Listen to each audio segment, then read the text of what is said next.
$80 value. And too bad for them. Too bad about those loud parties.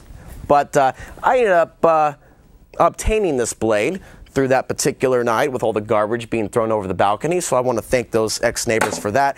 And of course, this is the little camp stove that connects to a smaller propane tank, or can connect with those. And this is obviously very easy to set up.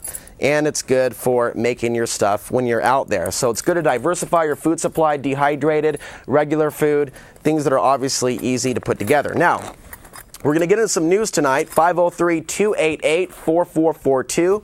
Anything goes. Now, we only have about a half hour, so try to keep it down to a couple minutes. Always remember, as I'm reminding the person that last called in, to turn the TV down when you call in so you're able to hear me a little bit better, because there's definitely a lot of confusion that comes about when you leave the television on. And with that, we're going to go ahead and start covering the other pieces of news. If I can actually find my news script, which is somewhere lost in a pile of belongings, but bear with me.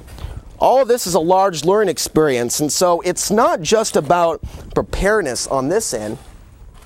It's about a change of consciousness. Now, my new script tonight that I prepared before the show, obviously, like I said, I've been living out of my truck for the last week, going to be doing that for the next week, and so I haven't been able to access the internet most of the week, but I can still come to PCM, go to the websites that I regularly go to, blacklistennews.com, noonehasadightomorrow.com, roguegovernment.com, whatdoesitmean.com, infowars.com, globalresearch.ca. You can also go to healthnews.com, and there's a number of resources out there to lay out some of the latest developments. And so with that, we're going to start going into this. But first, we'll take that phone call that's on hold. Go ahead, caller. Welcome to Outside the Box. You're on the air. Yes, good evening, Alex. I have a comment. Last night on Channel 12, there was just a quick news segment. They didn't say where, when, what time, or anything. It was something about there was a riot somewhere. But they only showed a picture of two guys that were wanted, but they didn't say where this riot was. They showed the police, and they showed a white kind of a Jeep. And I'm just wondering, have you heard anything? Is this a local story? On Channel 12 News last night. Well, you said it's 12, so is this a local story, as in taking place in Portland? No, it wasn't local. Okay. No, I have no knowledge of this. Okay. Maybe something might come up. Maybe somebody saw the same thing I saw, but there was no comment who, where, or when. What do you think this is? What are your concerns? Well, my concerns is that there was a riot somewhere, and they didn't say if it was Portland, California, anywhere, Seattle, or anything. They wouldn't say. They just said a riot. They wouldn't say where. Usually they do. And they showed the police going against some people. And that kind of concerned me. Well, Mike, you can look up on the browser there. If you look at the computer, Mike, you can bring up kptv.com on that computer there. kptv.com, that's the website of Channel 12 Portland Fox News. And so if there's a story that's breaking on there, it's likely you're going to find it on the website. You can also check some of the other local affiliates as well to get to find out. But I don't have a laptop in front of me. I'm hoping, okay, Alex, well, I don't have a computer, okay? I would have to go to my son's house to use his computer. But maybe I'm hoping that maybe someone that saw the same thing, and saw what I saw. Just a quick no, didn't say where, when, and that's just kind of, concerned me. I go, where could there be a riot? Well, it's a sign of the times. It's obviously nothing that's surprising looking at the world that we're living in right now. It's important to remind people that as angry as some people might get to not participate in some of the shenanigans going on out there, there's ways to dissent, there's ways to protest. It makes me wonder if this is connected with some of the anarchist protests that we saw earlier in the year, or it could be something completely different. But I'll go ahead and take a look at it, and I thank you for your call. Okay, thank you, Alex. Have a good evening. You too. I also would like to remind everyone that you can reach me if you don't have the internet. All it requires is a good attention span, a piece of paper, a pen, and an envelope, and a stamp.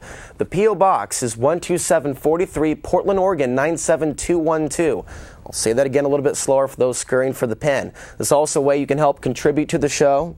You can volunteer for the show.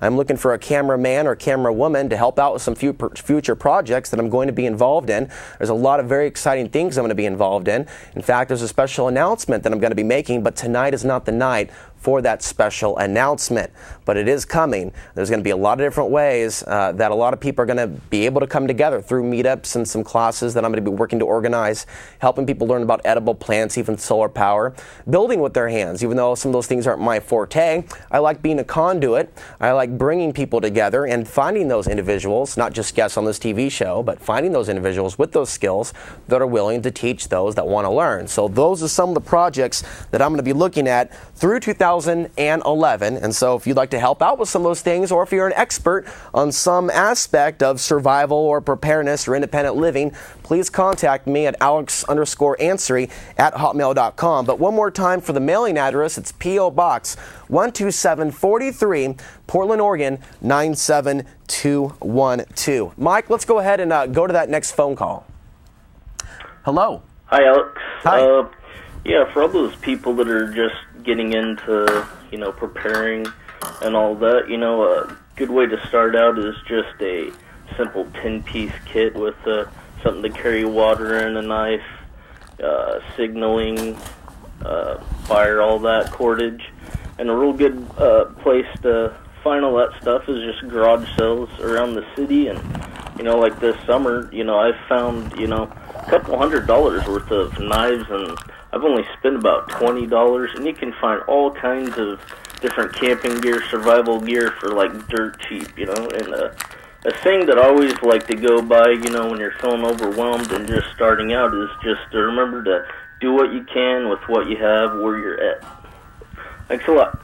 Thank you. To be fine with what you have, to be confident in your skills, and to be a minimalist to a certain degree. I mean, there's more stuff I can have on the table, but it's not a matter of the stuff. And what if you lose your pack? Can you make a knife out of something that's available in nature to cut something? Can you find a way to fish? Can you find a way to create perhaps a primitive basket designed in such a way, placed in such a way in the riverbank, in the creek, that it's going to catch the fish that you need to survive? And of course, your body's going to be flooded with vitamins and nutrients and all those good things that we're not used to eating when we're eating genetically modified Franken crap.